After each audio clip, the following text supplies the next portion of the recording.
Buenos días hermanos, buenos días hermanas, bienvenidos a este tiempo de devocional La Comunidad Contigo. Estamos a viernes 23 de junio y para comenzar vamos a orar.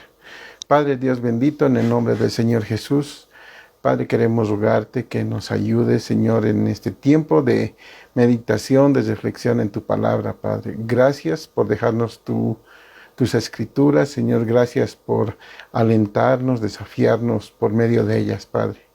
Queremos dejar este tiempo en tus manos, agradecidos por toda la obra que haces en nosotros, Señor. En Cristo Jesús oramos. Amén. Bueno, hermanos, estamos meditando, estamos viendo la segunda carta del apóstol Pedro. Estamos viendo algunos versículos. Cada una de las cartas de la Biblia tiene un tema, tiene un énfasis, un enfoque especial. Por ejemplo, la primera carta de Pedro tiene un énfasis de animar, traer consuelo y esperanza a cristianos que estaban pasando por persecución y diversas pruebas, y junto con estas pruebas venían las tribulaciones. En esa ocasión, Pedro les dijo que no se sorprendan del fuego de la tribulación que vendría, del fuego de la prueba que les ha sobrevenido como si fuera algo extraño a sus vidas.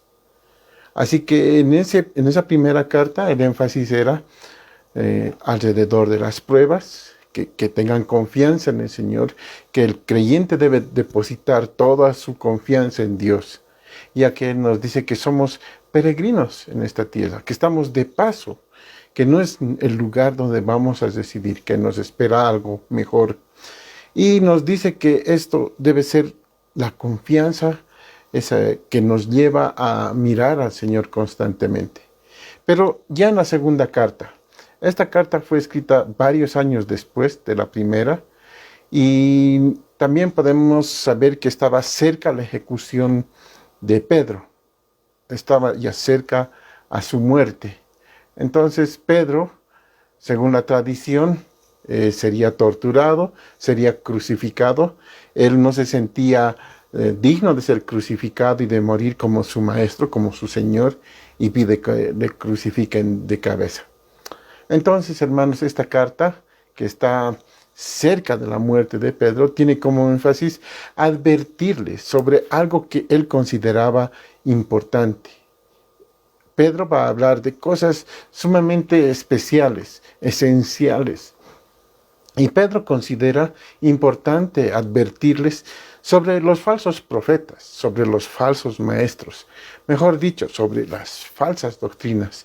Y también quiere advertirles que no se dejen engañar, que ellos estén atentos, que no se dejen llevar por una y otra doctrina que estaba entrando a la iglesia.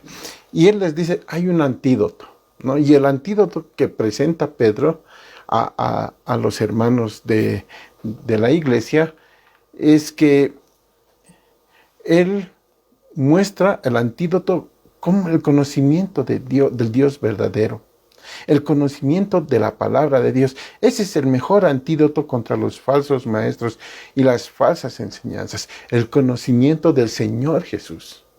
Entonces, ¿de qué manera podemos ser librados de la mentira? Solo conociendo la verdad. Y la verdad, hermanos, no es solamente un concepto. La verdad es una persona. El Señor Jesús dijo en el Evangelio de Juan, en el capítulo 14, yo soy el camino y la verdad y la vida. Nadie viene al Padre sino por mí. En otra ocasión, él mismo dijo, también en el mismo Evangelio, en el capítulo 17, santifícalos en tu verdad. Tu palabra es verdad. Así que conociendo al Señor Jesús, conociendo la palabra de Dios, vamos a tener el mejor antídoto. Es el mejor antídoto contra el engaño, contra las falsas doctrinas, contra los falsos maestros. Y Pedro se va a encargar de hablar, de enseñar, de la importancia de tener un conocimiento profundo del Señor Jesús y un conocimiento profundo de su voluntad. Algo importante, hermanos, que debemos saber es que la palabra conocimiento aparece en sus diferentes formas más o menos 16 veces en esta carta, en tan solo 3 capítulos, 3 cortos capítulos. Entonces, hermanos, sin duda alguna, este es el tema central, el conocimiento. El conocimiento del Señor Jesús y de su palabra. Para comenzar con los versos que nos toca ver hoy día, quisiera que veamos algo que es interesante. Pedro escribe de una forma verdaderamente profunda. Él escribe algo especial en esta sección que vamos a estar meditando. En los versículos 3 al 5, dice así la palabra de Dios. Como todas las cosas que pertenecen a la vida y a la piedad, nos han sido dadas por su divino poder mediante el conocimiento de aquel que nos llamó por su gloria y excelencia, por medio de las cuales nos ha dado preciosas y grandísimas promesas, para que por ellas llegaseis a ser participantes de la naturaleza divina, habiendo huido de la corrupción que hay en el mundo a causa de la concupiscencia. Vosotros también, poniendo toda diligencia por esto mismo, añadid a vuestra fe virtud, a la virtud conocimiento. Vamos a dar lectura hasta ese verso. Pedro comienza esta sección con un argumento muy profundo, pero también desde el inicio está dando instrucciones, está haciendo una exhortación. Él va a mirar más adelante y va a dar esta enseñanza. Y cuando habla de instrucción, el verbo que se encuentra en el versículo 5, que está en modo imperativo, que es decir, que es una orden, un mandato, es el verbo añadir, ¿no? Dice añadir a esto y esto y esto. Antes de esto, pero debemos ver los versos 3 y 4. En estos versos vamos a entender, primeramente, que Dios ha hecho algo especial por nosotros. Ha hecho algo especial por los que somos sus hijos. Porque la Biblia nunca va a pedir, primero, que hagas algo o que sin que Dios mismo no te dé la capacidad para hacerlo. La Biblia nunca va a pedir o va a mandar hacer algo sin poner un fundamento de lo que Dios ha hecho por ti. Hermanos, la vida cristiana no se trata de lo que yo puedo hacer o de lo que tú puedes hacer por Dios. Más bien, la vida cristiana se trata de lo que Dios ha hecho primeramente por mí y también por ti. Entonces, veamos lo que Dios ha hecho por nosotros en estos dos versículos. Vamos a ver toda la riqueza y profundidad de lo que Dios ha hecho en nosotros en tan solo en el verso 3 y 4. El verso 3 dice, todas las cosas que pertenecen a la vida, todas las cosas pertinentes a la vida, todas las cosas en relación o concernientes a la vida espiritual y a la piedad han sido otorgadas por Dios, ya nos han sido dadas, ya nos han sido puestas en nuestra cuenta por el divino poder de Dios. En otras palabras, lo primero que establece es que el creyente ya tiene vida. La palabra de Dios dice que el Hijo de Dios tiene la vida. El que no tiene al Hijo de Dios no tiene la vida. Es muy sencillo. Y saben, hermanos, nosotros que por gracia hemos confiado en el Hijo de Dios, tenemos no solamente la vida, sino aquí dice que tenemos todas las cosas que pertenecen a la vida. Todo lo pertinente a la vida, a lo concerniente a la vida espiritual. Todo lo que tú, hermano, y lo que yo necesito para esta vida espiritual, ya lo tenemos. Pero la pregunta es, ¿qué es la piedad? La piedad es una vida que agrada a Dios, es una vida de adoración continua, es una vida donde tú y yo nos relacionamos con Él, nos relacionamos con Dios como Padre y buscamos vivir para Él. Todo, hermanos, todo lo que necesitamos para vivir una vida que agrada a Dios, ya lo tenemos. Él ya nos ha dado. Y es por eso que Pedro está diciendo y está estableciendo desde el principio de su carta que Dios nos ha dado su Espíritu Santo, que ha sido por su palabra, ha sido por su gracia, por su bendición, su sabiduría, todo. ¿Qué más podemos pedir si Dios nos ha dado todo? ¿Qué más nos puede hacer falta? Todo lo que tenemos ya está disponible en Cristo. Todo. Ya nos ha dado. El Salmo 103 nos recuerda que debemos decirle a nuestra propia alma bendiga al Señor, bendiga el nombre del Señor, bendiga el nombre de Dios. Bendice alma mía a Jehová y bendiga todo mi ser a su santo nombre. Y que no olvidemos ninguno de los beneficios que Él nos ha dado, porque Él nos ha perdonado de nuestras iniquidades, Él ha sanado nuestras dolencias, Él ha rescatado nuestra vida del hoyo en el que se encontraba. Así que no debemos olvidarnos. Hermano, no olvides que Dios ya nos ha dado todas las cosas que necesitamos para vivir una vida espiritual. Dios no te llamó a una nueva vida y te dejó desamparado, te dejó abandonado, desnudo, sin recursos y sin la capacidad de hacer nada. Todo lo contrario, hermanos. Dios nos ha dado, juntamente con una nueva vida, nos ha dado todas las cosas pertinentes, todas esas promesas para poder vivir esa vida, para que nosotros podamos vivir esta vida espiritual en victoria, gozosos, llenos de paz, llenos de bendición y una vida de fruto abundante.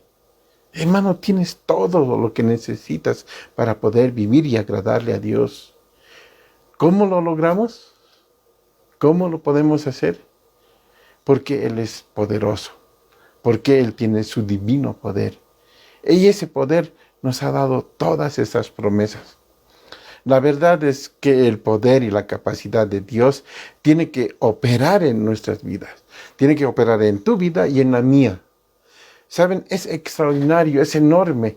De acuerdo al divino poder, Él nos ha dado todo lo que necesitamos.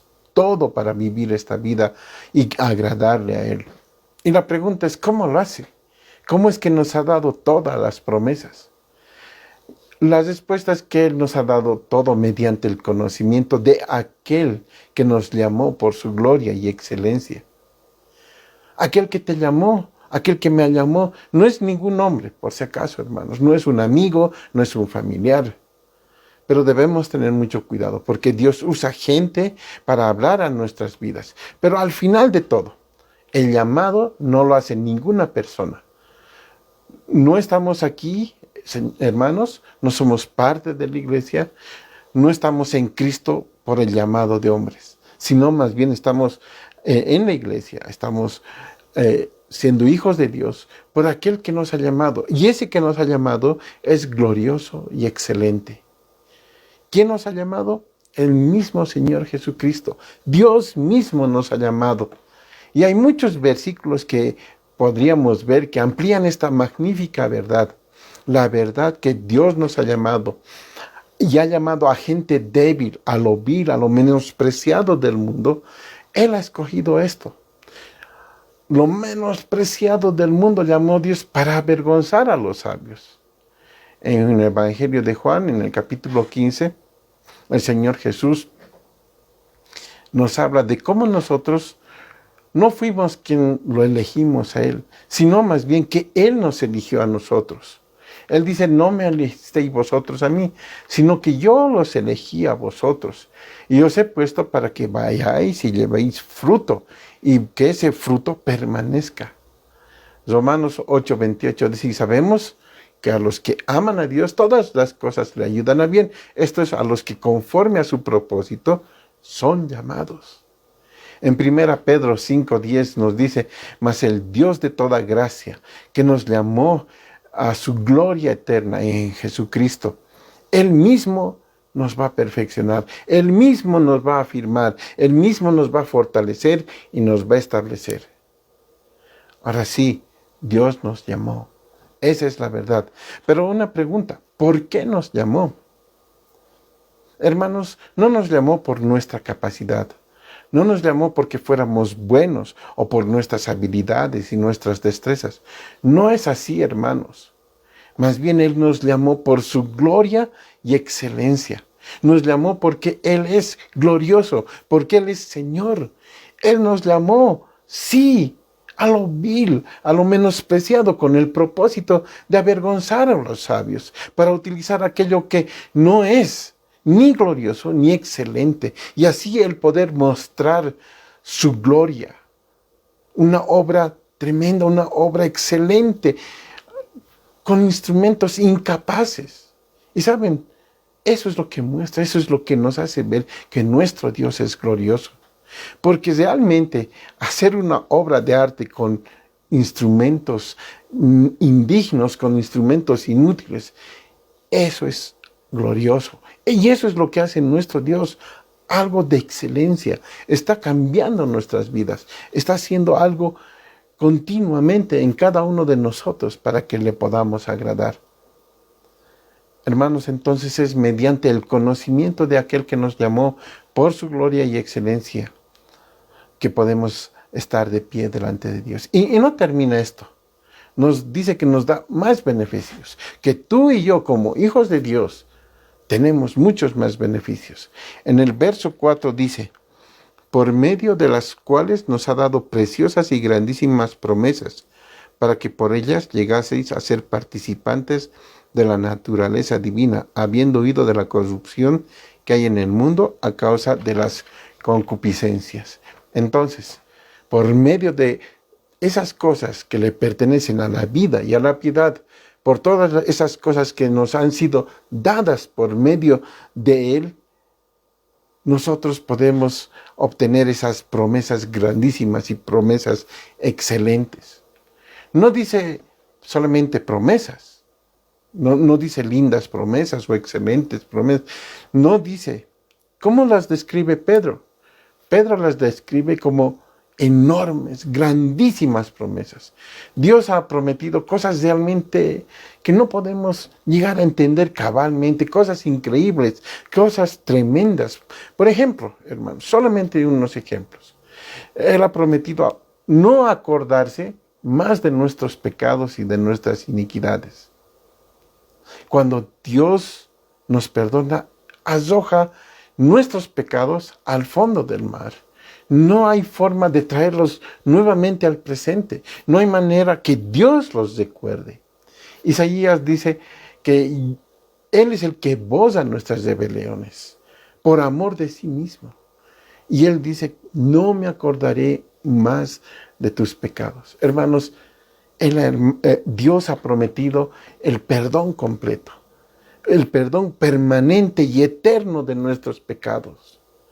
Además, Él ha prometido que si Él se iría, fue a preparar un lugar para que donde Él esté, nosotros podamos estar con Él, con nuestro Señor. Así es, hermanos, el Señor Jesús ha prometido hacernos un lugar en el cielo para que nosotros podamos habitar eternamente en su presencia.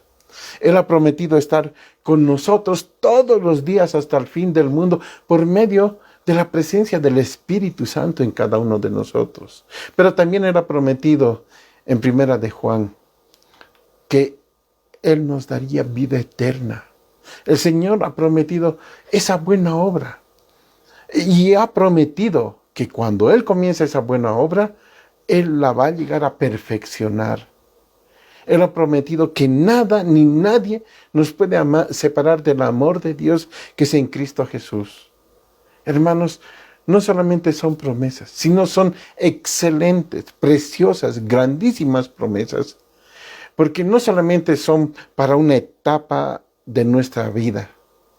Las promesas de Dios tienen un efecto en el pasado, tienen un efecto en nuestro presente y en nuestro futuro. Son promesas, por ejemplo, que se asocian con nuestra justificación. Son promesas que se asocian con nuestra santificación aquí, ahora, en el presente, y también con nuestra glorificación futura. Dios nos promete cosas desde la eternidad y hasta la eternidad. Y saben, esas cosas son enormes, son gloriosas, son grandísimas. Y si Dios ha prometido, seguramente que Él va a cumplir. Porque Dios no es hombre para que mienta, ni hijo de hombre para que se arrepienta. ¿Saben? Lo que Dios ha dicho, Él lo hará. Él lo va a ejecutar. Y eso no debemos dudar. Todas las cosas, todas las promesas tienen un propósito. Y es que lleguemos a ser participantes de la naturaleza divina. Es increíble, hermanos. Aun cuando nosotros hemos nacido y hemos sido partícipes de la naturaleza humana, por las promesas de Dios, por esas promesas excelentes, grandísimas. Nos ha dado el poder participar de la naturaleza divina. Nos ha hecho nuevas criaturas. Nos ha dado el poder de ser llamados hijos de Dios. En otras palabras, Dios nos ha capacitado. Tenemos la misma naturaleza de Dios. Y eso son grandes noticias. Son grandes noticias para nosotros. Todas las cosas que son pertinentes a la vida y a la piedad, todas nos han sido dadas por el poder divino, por el poder de Dios, por medio del conocimiento de su palabra y por medio del conocimiento de nuestro Señor Jesucristo. Vamos a orar. Padre, te damos gracias porque en tu bondad y en tu amor nos has rescatado, Señor. Y no solamente nos has rescatado, Señor, sino que has hecho una obra completa en nosotros. Señor, desde el pasado, presente y futuro, Señor, tú estás obrando, nos has justificado. Estamos en el proceso de santificación y vamos a llegar a ese punto final de glorificación, donde vamos a poder gozarnos en tu presencia, Señor. Te agradecemos, Señor, por tantas bendiciones que pones en nuestras vidas. Gracias, Dios. Gracias, Padre, en el nombre de Jesús. Amén. Buen día, hermanos.